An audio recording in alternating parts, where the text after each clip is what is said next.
Welcome back to another episode of the Drug Prevention Power Hour. I'm your host, Jake White from 518, and today we're hanging out with Andres Mata. And I just met this guy in Kansas. He is awesome and doing incredible things in the state of Kansas for drug prevention, especially for youth. So let me tell you a little bit about him, and then we're gonna have a conversation. So Andres is a 2017 graduate of Salina High School South and a 2021 graduate of Bethany College. He's been active in politics and public service his entire life. Beginning at the age of 9 and at the age of 11, he actually led a fundraising effort in the country of Haiti, raised over $1,700 in just 2 weeks. At the age of 13, he was appointed to serve on the Salina, we'll ask him in a minute, Human Relations Commission. And then Mayor Norm Jennings, he was appointed to the City Planning Commission, where he served for 2 years. He played a significant role as the voice of his generation in the social and economic development of his city. And then in college, that was just in high school. In college, he had the opportunity to advocate on Capitol Hill. While he was recognized as a Student Leader Community Award winner for authoring a report on food insecurity, and it ignited a conversation on the topic in Lindsborg. He has a real passion for civic engagement and the rural Kansas, and further recognizing the gap of opportunity for young Kansans. Here's really cool. He founded the Kansas Civic Network, an organization centered around civic engagement in rural Kansas. In his free time, he likes traveling, keeping up with pro sports, and being with friends and family. So, dang, it's awesome to be with you, Andres. Yeah, thanks, Jake, for the opportunity. Great to be with you. Yeah, it's so cool. And I was so impressed when I met you because we were doing that YLink conference in Kansas for youth. And, I had the privilege of being a part of it with speaking and workshops and just hanging out for the day. So can you tell people here kind of a little bit about YLink? And then I want to hear more about your civic engagement and all that stuff. But can you tell us what you're up to now and kind of about the YLink program? Yeah, absolutely. So, today just happens to be my 1 year anniversary with KDED, All the Kansas right. Department for Aging and Disability Services. So I've been here a full year. I can say that now. Congrats. Doesn't seem like a year, but we're here. So the Youth Link or YLink program stands for Youth Leaders in Kansas. And so essentially what we do is that we provide youth ages between the ages 12 and 18 in the state opportunities for civic engagement and also youth advocacy through a mental health lens. And, we have different variety of groups. We're sponsored, this program is state funded. And so that's unique program in and of itself that we have a state agency behind this program. And quite frankly, it underlines the not only the investment portion, but, when you put a state agency behind something, you have more credibility and it's more sustainable. And so what we do with the funding or that we give each group, it could be an existing youth leadership group or church group, any youth group in the community. What we do is once we identify this existing group or new group, we provide them funding and support throughout the school year. And we also do statewide events like the conference we held in Barton County, Kansas, and Hoisington. And, we provide this support because, the youth today are hungry and motivated to make change, especially around mental health. Mm-hmm. And so, I have the best job in the world because I see that, front front and center. Yeah. And, our kids today, so we currently have, when I first started, we had 26 groups. And fast forward a year, we have up 70 now. Whoa.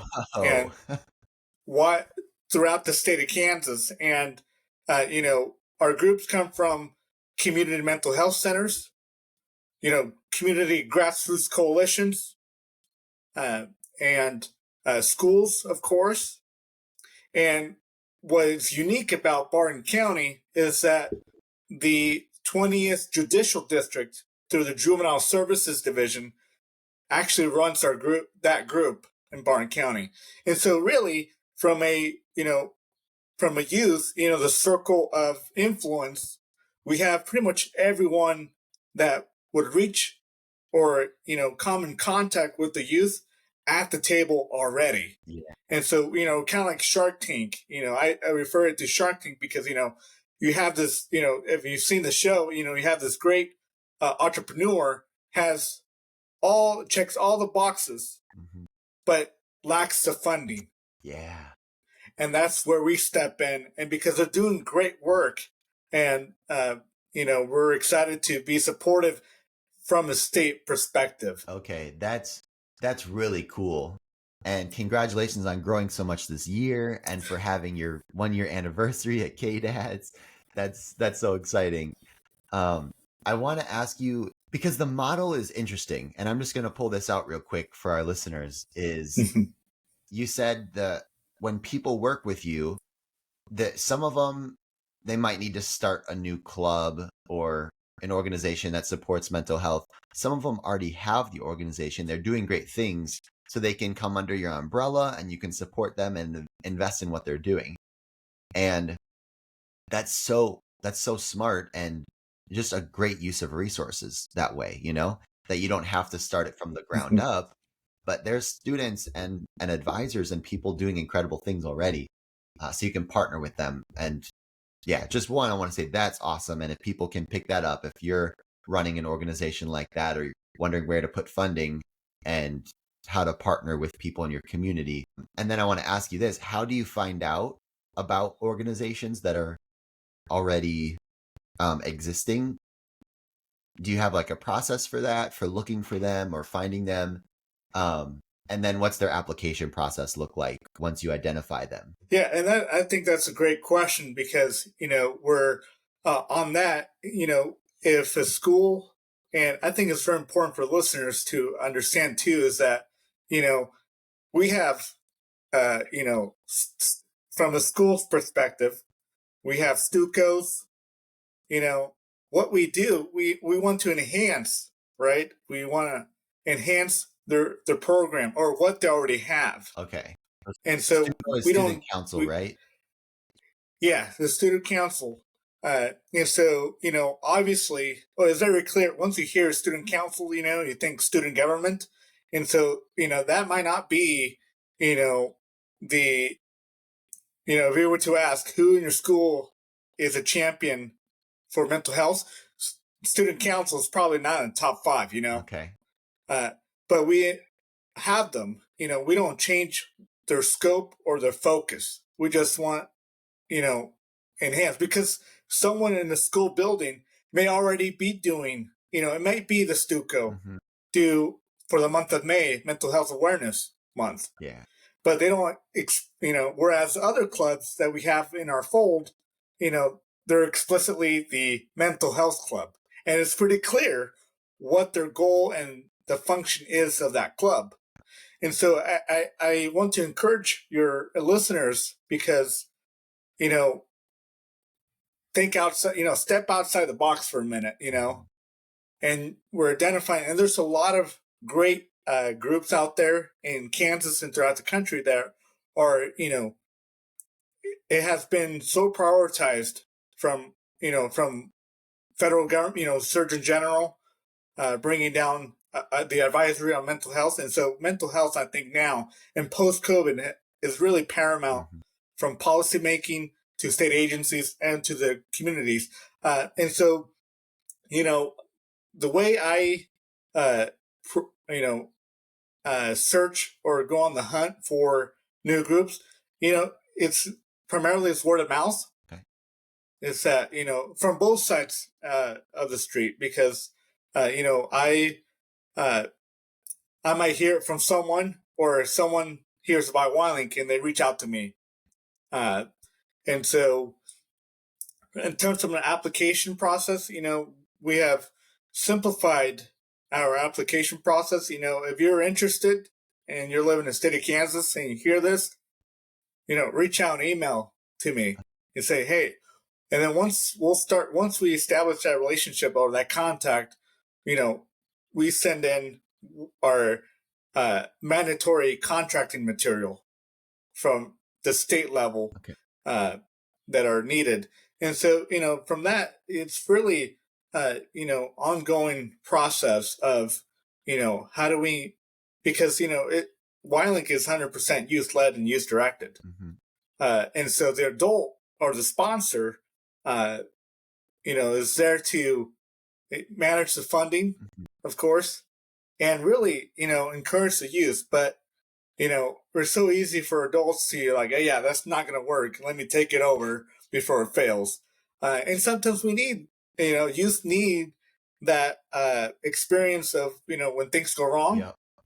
And learn from it. And so, but from the process of becoming a YLink group, it's really straightforward because, again, we want, not only do we want to grow, but we want to help. Yeah. Our communities too. Yeah, that's cool. And that resonates so much that it has to be youth directed and led for sustainability's sake. If it is one of us adults and we don't equip them to take action, it's gonna get lost. It's not gonna be as effective. It's not using the best strategies. So I love that, and it's empowering them to take it with them as they go, which sounds like that's actually your story, because you started doing advocacy at such a young age. I'd love to talk about that for a little bit if you're up for it. Yeah, absolutely. Yeah. Can you tell me? Can you tell me what? Yeah. I would love to pick out one specific project, like one that you're most proud of, maybe where you saw this change you helped make, and then can you tell us maybe what was special about it that made that change take place, and what we could learn from it? Like, do you have an example of like, oh, I love this story to tell, or I'm so proud that I was able to be a part of this, and here's how we did it? Yeah, I think, like my bio says, I've been involved in politics and government for 16 years. Yeah. And since really it's the age of 9, and I'm 25 now. But really, if I could, go back and see, kind of like, reflect, I think the project, food insecurity that we did at Bethany College, we surveyed, and that's a student-led project. Lynchburg is about an hour north of Wichita, Kansas, for our viewers, which is a 3,700 population community, and so that's the community itself to start with is small, rural and small, but vibrant, and I think that's what sometimes gets lost in the conversation of rural Kansas, rural America in general. However, when we surveyed, we put a survey together. We surveyed staff and faculty, and a separate one to our students. And Bethany College is a Lutheran, is part of the ELCA Lutheran cohort and the NAIA. So it's not Kansas State or KU, right? Yeah. And so it's small, and so it's 700 students. And so we surveyed both bodies, and what we found from our students was that 1/3 of our students were food insecure, and that's small enough, because college is a community within the community. And so, and then on the flip side, from our staff and faculty, they reported a quarter of them were currently on food assistant programs. And when you think of private college, you have this perception or this narrative that, hey, private college, you have this chest full of cash hiding in the back somewhere. Yeah. uh, And so, well, that flipped the script. Our data flipped the script, and we presented the data to essentially the uh, change makers. The folks who could change things tomorrow, and the council, the president of the college, and her team, and pretty much everyone that had in a position to change things. And we presented it because data tells a story. And when we were researching about doing this project, Jake, we found that prior to us coming along, the community itself had been having conversations about food insecurity already for 12 years. And so those, conversations, it's not like nothing happened within the 12 years. Conversations were had, projects were put together, but never executed for various reasons. And we presented our findings in February of 2020. Timing is very important here. And once we presented, Lindsborg, like any other community, rural community, they're very passionate about their community. There's a lot of civic pride is well alive in Lindsborg, and there's a lot of churches, and so the Messiah Lutheran Church said, okay, let's put a pause. We've been talking about this for 12 years. Let's put, something together. So they started putting folks together, and, they brought together other partners within the county. And so after that, they said, okay, we'll take the rest of the spring semester and the summer to hopefully open up fall of 2020. And 3 weeks later, COVID happens. Ooh. The whole world, I was sent to home from spring break for eternity, it felt like, right. But on the flip side, that accelerated the need. Yeah. For having a food pantry. And so I think, timing was ripe to have the conversation. And so, in all, like any other community in Kansas and across the country, Lindsborg has been around for 150 years, well over. During in the middle of a pandemic, when things get tough, us Kansans, we don't shy away. We roll up our sleeves and we get the job done. And so that's what that community did. And so in the middle of a pandemic, they opened the first food pantry in its history.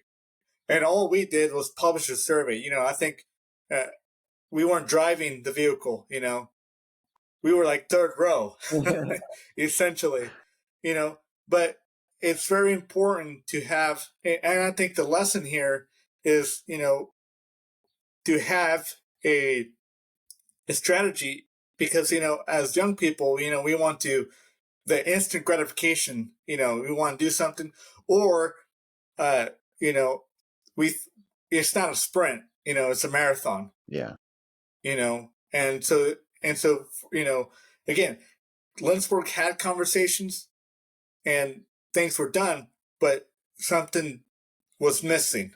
And and at that time I was probably a sophomore or junior, in college. And so, just a group of 20, 18, and 19-year-olds coming together, group of three, and pushing this thing across the finish line and really presenting the data that it seemed that was non-existent. Because in a rural community, if you don't see it, the problem doesn't exist. Right. You could probably feel like, why do I see this problem, but no one else sees it? Even if maybe other people do, without the numbers, without the data, we can tend to think no one else gets it or no one else is experiencing it. It's just me. Mm-hmm.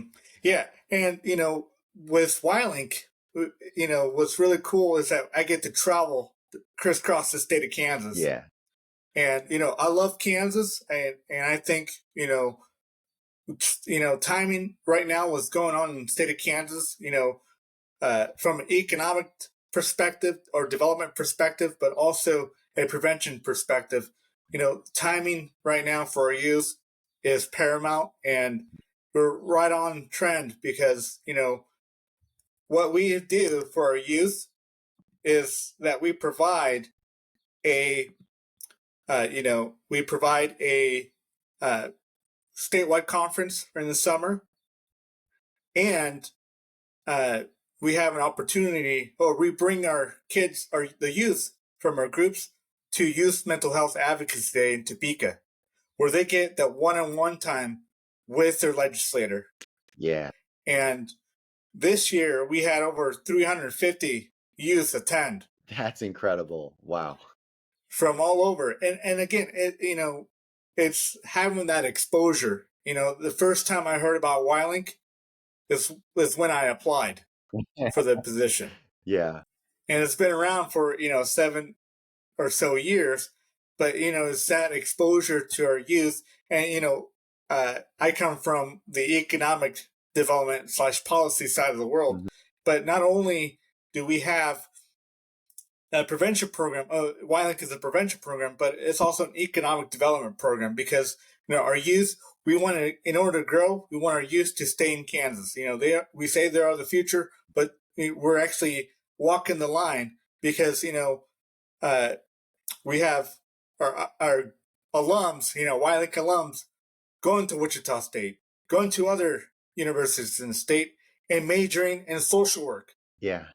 And so there, Gary, our director, likes to say, we're building the next generation of behavioral health in the state of Kansas. Mm-hmm. And so again, it's, there's a practical and the adaptive of leadership. And so it's really cool to see those come together. And every group sends me their report for the quarter, and just, the variety of what I see. We have Wichita all the way to the Colorado border and everywhere in between. Yeah. And, everyone's given the same guidelines, but they add, or the youth add their flavor. Yes. To it, to what, Salina is different than Heston, and Heston's different than Wichita, and everything in between. And so to have that, and so, we saw that at our conference with you being the keynote, Jake. You said that, the coalescing, the networking. It's not the conferences you and I go to, right? Yeah. Yeah. I wish they were that energetic, right? Yeah. But really, it's about showing up and being impactful for our youth, and recognizing that, that our youth now are facing so many challenges in terms of, beyond mental health, but mental health being, the, the attention of, and so it's important for us from a state perspective to listen to our communities. Yeah. Because, we may be in Topeka, but I think it's crucial to have that, the voices being heard throughout the state. Yeah. And I think what's so cool about you being on the advocacy side and your story and how it relates to what you're doing now with YLink is like a couple things. Is the model is so neat because you're centralizing prevention and all the groups, the youth groups that are there. And so they have a common bond with you. And they're learning similar things, they're getting similar opportunities, and you can be the one to help gather data, to use that data, and all those things. And I saw what you were talking about of too, like there's a push, and I think it's so important, especially in rural areas, to not glamorize going away, but saying like, hey, it is great here. We need social workers here. We need like every type of person and profession. We want you to come back, after college and show how great it is. And a lot of that is building a healthier community in schools, in your town, a sense of belonging, and just overall like being a benefactor of your city and then contributing into it, which I did see when I worked at, I think it was in Iola and then Erie, Kansas as well. I saw this, and to be a part of it was really cool. Then I want to take something back to what you said, because you gave us that cool example.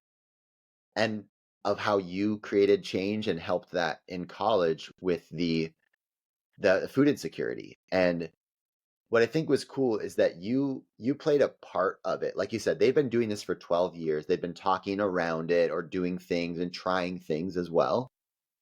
And you stepped in to do one thing, which kind of was, we're going to create the data. We're going to collect it and present it to maybe the right people.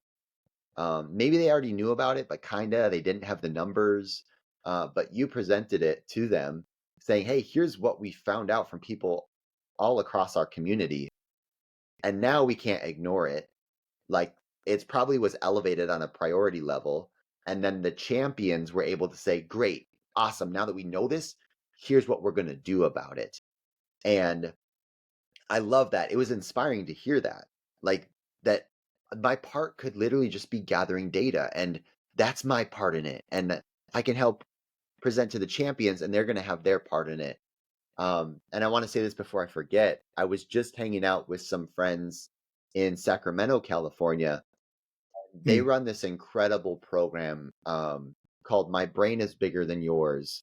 And it empowers people with dyslexia. Students with dyslexia think that they Mm. have kind of a learning disability, when in reality, it gives you access to more of your brain. And you have more creative thinking abilities and things like that.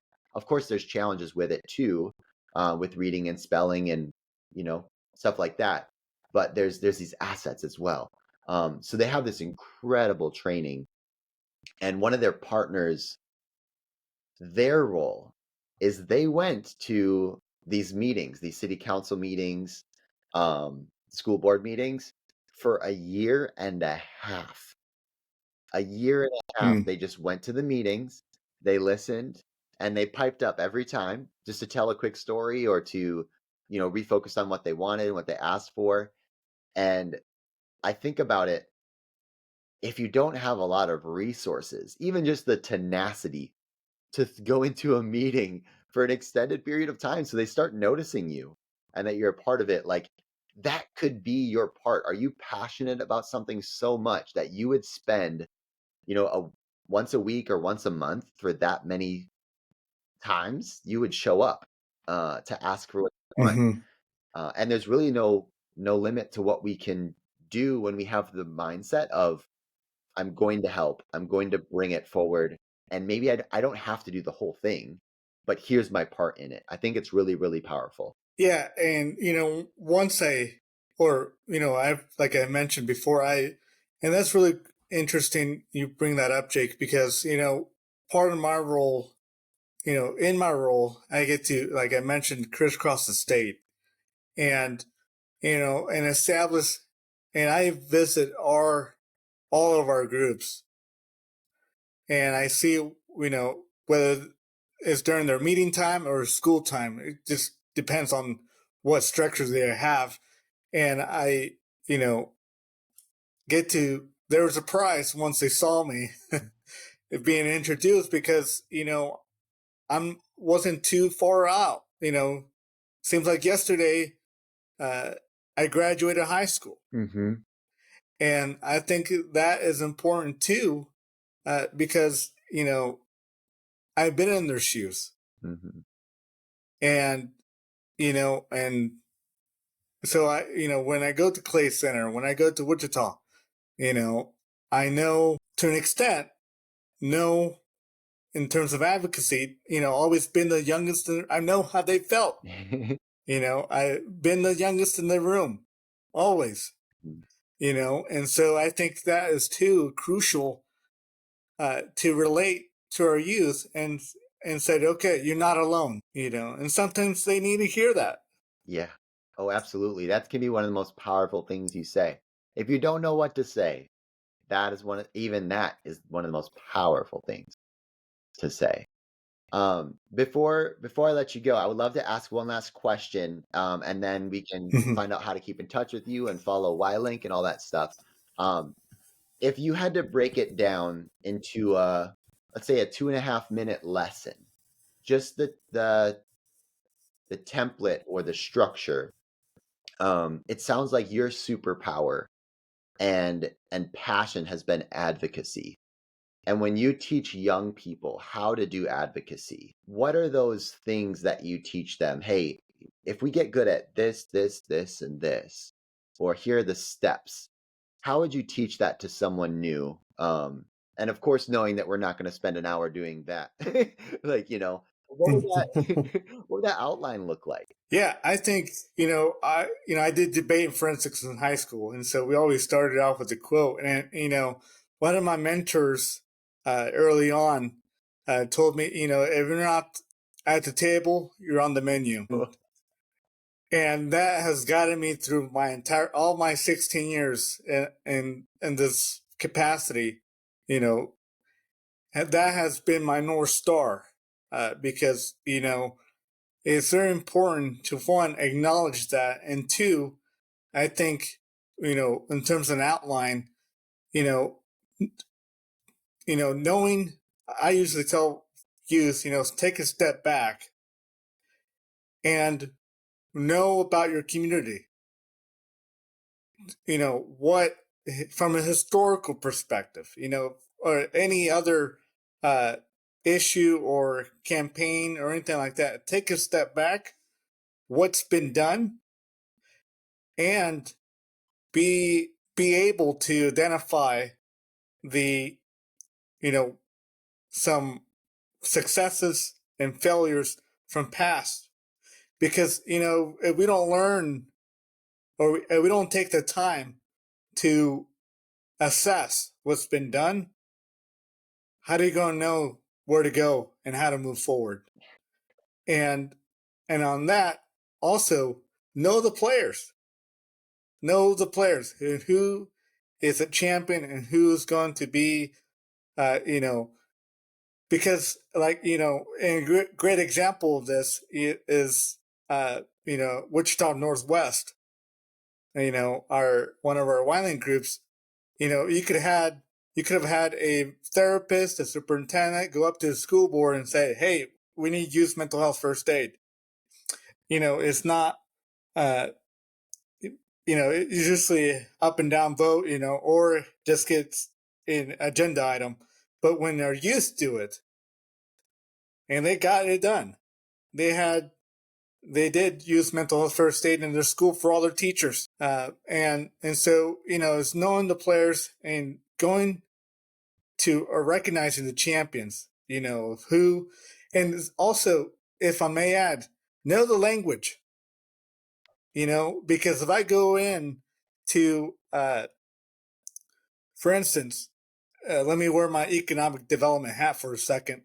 So, for instance, if I go to a chamber of commerce, or anyone in that realm, and I say, hey, YLink is mental health X, Y, and Z, they might not, they might give me the time of day, they may not. But if I say, hey, would you like to assist me in helping and giving youth a chance to stay in Salina, stay in Kansas? That's their job. You know what I mean? Right. So you're reframing the conversation because, at the end of the day, we're all busy. Mm-hmm. We all have a long to-do list, personally and professionally. Yeah. And so if we keep passing up how many times have we heard, oh, that's not my responsibility. Mm-hmm. That's not my job, or, take it up with, we keep shopping around and going in circles and asking ourselves, why have there's not been progress? Yeah. I say this a lot too. In Salina, the most, about 3 million cars go through 9th and Magnolia a year in Salina. And I say, if there's a pothole in the middle of that road, no matter what side of the road you're living on, whether it be North Salina, South Salina, West, or East, the longer that pothole sits there unattended, the longer it affects the community health, or the health of the community, because it's an eyesore, and you avoid it. Yeah. But one of these days it's going to get you. Mm-hmm. And so I think it's very important to, from a professional standpoint, look beyond the job description. Yeah. And know that we need partners and like I said, reframe the conversation. Right. Because it depends on who you're talking to. Yeah. Because if I go to a nurse, hey, mental health, the nurse is going to get it. Yeah. And so, and having that, being graceful with some partners, and half the time it all takes the conversation. And I think, we're I think as a society we're not known to take risk. We don't want to fail. We want to be in our comfort zone. Invite the same people to a fundraiser or whichever community event. But in Clay Center, this is a great example. They did so that community had within March or October, or was it late September to October? They had the community of 3,000, I want to say, or the county experienced 3 completed youth suicides in 6 weeks. Oh, okay. And our youth there, took the lead on having that conversation with the community. They had the local theater for free. Mm-hmm. They were given to them. They had raffle prizes from businesses, local businesses. Say, hey, we want to help bring people, Yeah. provide the fun. Is a heavy topic, but we want to provide door prizes. Yeah. And so, and our youth, our local YLink group, set, they framed it as a community commitment night. And we had a panel, or they had a panel rather, of our YLink students, and essentially called it, here's what you need to know about youth today. And having how impactful that was, there was not a dry eye in the auditorium. And they had different sessions. They had a session on faith and suicide. They had on self-care, cell phones and social media. And so, and that's a great example of when youth leading the charge and taking ownership. I think we need more of that. Yes. And that's why it's so important that I'm just going to put this out there. If you're listening, this could be an episode that you send to your group or you go through with your group for some examples. And there might be different episodes that you find, hey, you know what? Actually, this was super helpful. Let's go through this with my youth group so they can glean something from it, or some clips that you take from it. Feel free to do that. That's the whole purpose of what we're doing, to spread this goodness, help equip other people. And hopefully every episode, there's one idea that you can steal, you can use in your community, because that's what we should be doing. And I'm just going to say this, Andres, to kind of pull all of that together. And it helped. I had this visual when you were explaining it. And there's this advocacy chess game, that we have to play. And you said we have to understand what's been done in the past. So what are the games that we've played of chess before? How did it work? Did we win or we lose? Not only us playing, but other people. So you're studying the game a little bit and you're studying your environment. How does the game work? And doing that will help you move forward in the game. The next thing you said is we need to understand our players. So which ones can get you farther into the schools? Which ones can get you farther into the community or government or lawmaking, or maybe up in the state level? And so you mentioned too, like, don't overlook the power that youth have. And so maybe the youth is your queen and it can move anywhere it wants to in the board, or, somebody's a knight and they can move in different places. But you've got to understand your history, your players. And then I really loved is you're like, once you get to that place, it's almost like you play the game and you have to win first. Like you have to understand the game and win a round first to even have access to somebody. And then you have to speak their language. Understand, hey, what are they going after? And how can my initiative actually support their initiative? And I can speak their language and help them reach their goals through our program, which that is such an incredible skill. Thinking about them and what they want alongside what you want. Practicing that is so, so important. So I love the fact that you said that. And Yeah, if I might add, Jake, I'm not Tiger Woods by any stretch of imagination, but I'm a golfer. yeah, Avid golfer. But we were taught. I know in Salina, the first tee program. They're not. Of course, if you want to build up the skills, but also the soft skills. Because how many times in business, they're not going to be, majority. It's not a business program, right? But how many of them, or how many times have we heard golf is where right. Business. that networking, Yep. you know, being there, being present, So Yes. that's just what reminded me of that. Yep. Like you said, being at the table, right? You're either at the table or you're on the menu. Ooh. That's so Yeah. good.